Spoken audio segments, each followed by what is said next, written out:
Hello दोस्तों, नमस्कार। एक बार फिर से स्वागत है आप सभी का आपके अपने यूट्यूब चैनल गुरुजी हेल्प डेस्क पर। तो दोस्तों, एनसीईआरटी के मल्टीपल चॉइस क्वेश्चन 4000 प्लस जो क्वेश्चन है इसकी सीरीज़ हम स्टार्ट कर चुके हैं। आज हमारा ये 7वां लेक्चर रहेगा। तो आज के लेक्चर स्टार्ट करने से पहले आपसे रिक्वेस्ट रहेगी चैनल को सब्सक्राइब करना और बेल आइकन का बटन प्रेस करना मत भूलिएगा, ताकि आपको आने वाली वीडियोज़ की नोटिफिकेशन सबसे पहले मिले।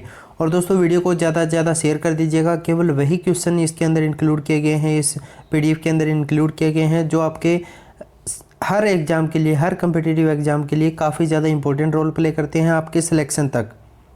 चाहे वो स्टेट लेवल का हो, एसएससी का हो या फिर रेलवे का हो। आपको पता होगा कि साइंस के जो क्वेश्चन होते हैं वो एसएससी और रेलवे के अंदर कितने ज़्यादा सिलेक्शन के अंदर मायने रखते हैं। लगभग 25 क्वेश्चन मेरे ख्याल से उसमें पूछे जाते हैं रेलवे के अंदर। एनटीपीसी का या ग्रुप डी का आप देखोगे एग्जाम उठा के तो 25 या 30 क्वेश्चन जो है साइंस से रिलेटेड पूछे जाते हैं दोस्तों, जनरल साइंस के। तो इसीलिए हमने साइंस की ये सीरीज़ स्टार्ट की है। आज हमारा ये 7वां लेक्चर रहेगा। तो आपके सहयोग बिना कुछ भी मुमकिन नहीं है। आप अगर ज़्यादा से ज़्यादा सपोर्ट करोगे, सहयोग करोगे, तभी ये मुमकिन हो पाएगा। तो आज का हमारा फर्स्ट क्वेश्चन देख लेते हैं। जब बर्फ़ पिघलती है तो उसका आयतन क्या हो जाता है? कम हो जाता है, बढ़ जाता है, सेम रहता है, पहले घटता है या फिर बढ़ता है? तो आपका राइट ऑप्शन क्या रहेगा? जब बर्फ़ पिघलती है तो उसका आयतन जो होता है वो घटता है दोस्तों।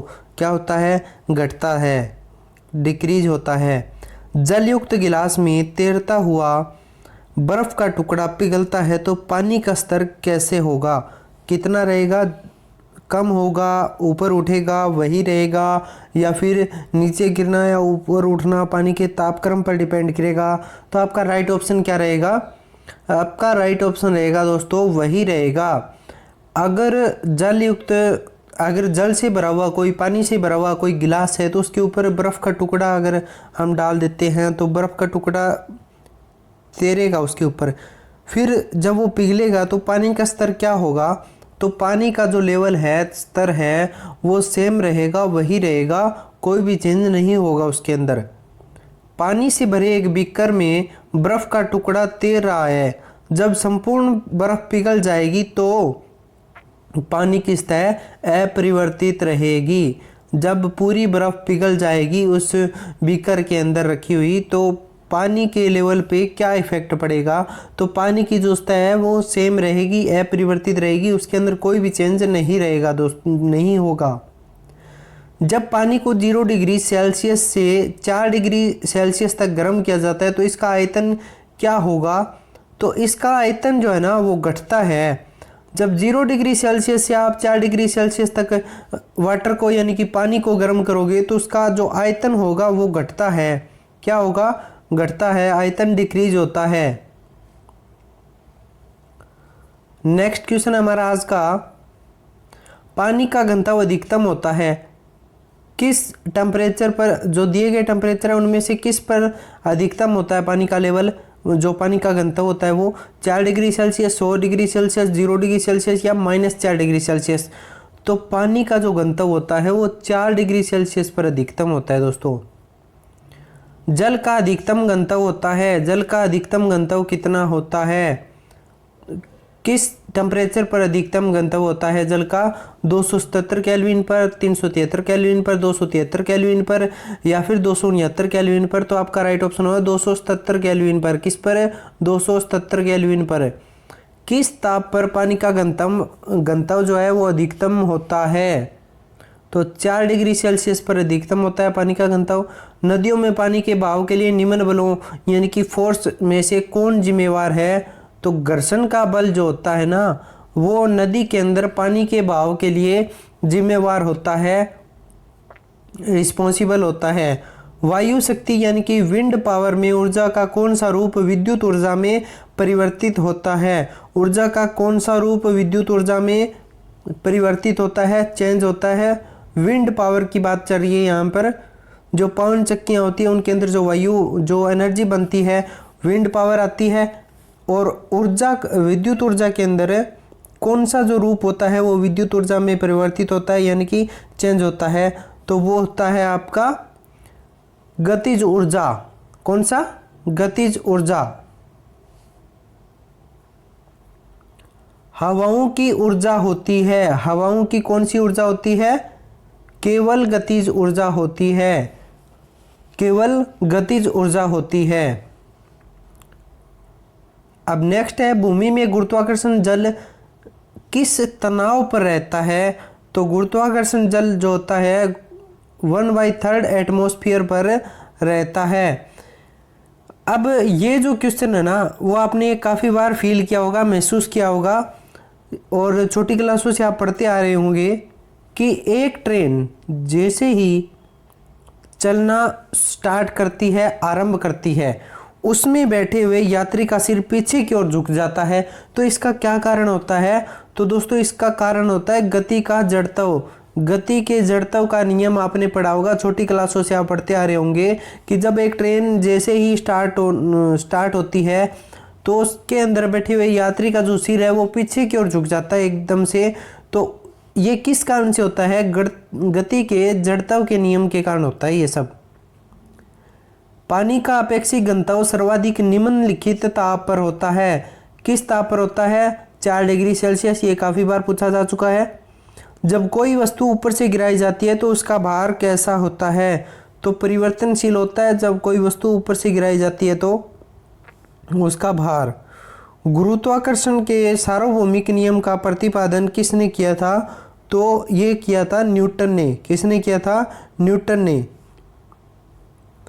नेक्स्ट है, समुद्र में प्लवन करते हुए आइसबर्ग का कितना भाग समुद्र की सतह से ऊपर होता है? तो इसका राइट ऑप्शन होगा 1/9। 1/9 पार्ट होता है। इकाइयों की समस्त व्यवस्थाओं में किस इकाई की मात्रा समान होती है? किस इकाई की मात्रा समान होती है? विशिष्ट गुरुत्वाकर्षण, गुरुत्वाकर्षण के कारण त्वरण, या फिर दबाव और घनत्व। तो आपका राइट ऑप्शन कौन सा रहेगा? ऑप्शन बी, यानी कि गुरुत्वाकर्षण के कारण जो त्वरण होता है उसकी इकाई की मात्रा जो है वो सेम होती है। आज का हमारा नेक्स्ट क्वेश्चन देख लेते हैं, और आपसे रिक्वेस्ट रहेगी कि वीडियो को ज़्यादा से ज़्यादा शेयर कर दीजिएगा, चैनल को सब्सक्राइब जरूर कर लीजिएगा, और कम्युनिटी की जो टैब है उस पर आप डेली विजिट करिए। उस पर डेली एक या 2 पोल जो है वो डाले जाते हैं। स्थिति विज्ञान निम्नलिखित में से किससे संबंधित है? तो स्थिति विज्ञान किससे संबंधित है? विश्राम की स्थिति से संबंधित है दोस्तों। नैनो द्रव्यों का सर्वाधिक महत्वपूर्ण गुण होता है क्या? घर्षण। नैनो द्रव्यों का सर्वाधिक महत्वपूर्ण गुण क्या होता है? घर्षण होता है। बल गुणनफल है किसका? द्रव्यमान और त्वरण का गुणनफल होता है बल। पदार्थ के संवेग यानी कि मोमेंटम और वेग के अनुपात से कौन सी भौतिक राशि प्राप्त की जाती है? तो द्रव्यमान प्राप्त की जाती है। पदार्थ का जो मोमेंटम होता है, मोमेंटम और वेग, मोमेंटम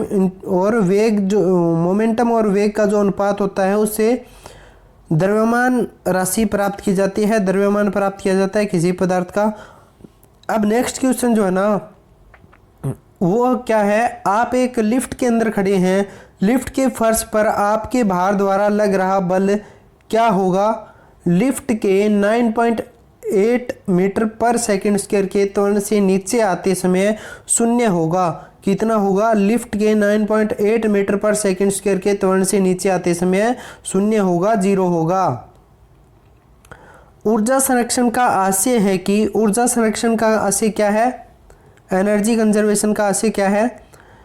ऊर्जा का सृजन हो सकता है, विनाश नहीं। ऊर्जा का सृजन और विनाश होता है। ऊर्जा का सृजन नहीं हो सकता परंतु विनाश हो सकता है। या ऑप्शन डी क्या होगा? ऑप्शन डी दे रखा है इसके अंदर, ऊर्जा का न तो सृजन हो सकता है और नहीं विनाश। तो आपका राइट ऑप्शन क्या रहेगा? आपका राइट ऑप्शन रहेगा ऑप्शन डी। ऑप्शन डी कैसे रहेगा? क्योंकि आप छोटी क्लासों से पढ़ते आ रहे हो, energy can not be created neither be destroyed. Energy can not be created neither be destroyed. यही सेम इसके अंदर हिंदी के अंदर दिया गया है कि ऊर्जा का न तो सृजन हो सकता है यानी कि उत्पादन हो सकता है, और न ही विनाश हो सकता है, ना ही उसको खत्म किया जा सकता है। वॉशिंग मशीन का कार्य सिद्धांत जो है ना वो क्या है? तो अपकेंद्रण होता है वॉशिंग मशीन का कार्य सिद्धांत, वर्किंग प्रिंसिपल अपकेंद्रण। अब ये जो क्वेश्चन है ना वो रेलवे के अंदर काफ़ी बार पूछा जाता है। मथने के बाद क्रीम का दूध से अलग हो जाने का कारण क्या होता है? तो जब दूध को मथा जाता है तो दूध से जो क्रीम होती है वो अलग हो जाती है। तो इसका क्या कारण होता है? तो इसका कारण होता है अपकेंद्रीय बल। कौन सा? अपकेंद्रीय बल होता है इसका कारण। दूध को निम्न विधि से एक रूप यानी कि होमोजेनाइज किया जाता है। किससे?